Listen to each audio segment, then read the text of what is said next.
আমাদের দাবি ভাই একটাই, আমাদের সিলেটে অটো রিক্সা চালাইতে পারি না। আমরা বলছি শহরে আসবো না, আমাদেরকে এক সাইড দিয়ে দেন, সাইডও দিচ্ছে না। আমাদের গ্যারেজের আমাদেরকে অবগত না করে আমাদের লাইন কেটে দিচ্ছে। এখন আমরা না পারতে ভাই আছে বিগত আমি 4 দিন থেকে আমার ঘরে মনে করেন কষ্ট আছে, যেমন ডাল ভাত মানে খাবার জোগায় না, আমি অন্য কিছু কাজও পারি না, বুঝছেন।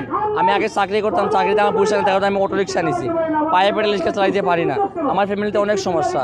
তার জন্য বলছি আমাদের সিলেট শহরের ভিতরে বলছি আমরা অটো রিক্সা চলবো না, বলছে এগুলো অবৈধ।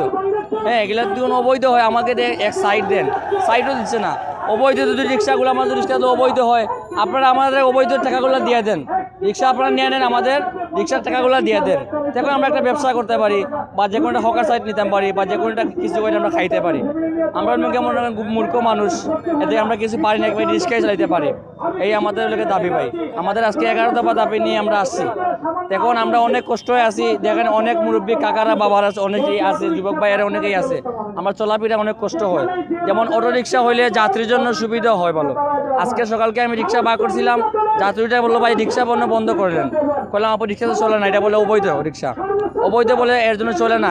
ওই যাত্রী উঠে বলছে ভাই আমার তো বাচ্চা 8:30 স্কুল, আমি পায়ে রিক্সা যাই করে আপনার 8টার ভিতরে বাড়াই, সেটা আস্তে আস্তে চলে। আর অটো রিক্সা হইলে 5 মিনিট পরে আগে বাড়াইলে মানে টাইম মতো খাবার দিতাম পারি। এর জন্য মনে করেন অটো রিক্সা তার জন্য ভালো বলছি।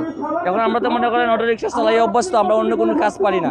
এর জন্য বলছি আমাদেরকে অটো রিক্সা অত চলে কোনো এক পারমিশন দেন, নাহলে আমাদেরকে এক সাইড দিয়ে দেন, নাহলে আমাদেরকে বললেন আপনারা রাত্রে চলান 12টার পর, আনলে দিনে চলান 12টার পর, আমাদেরকে এক সাইড দিলে আমরা সুমন্ত। ওকে ওকে ওকে, আমার ধন্যবাদ।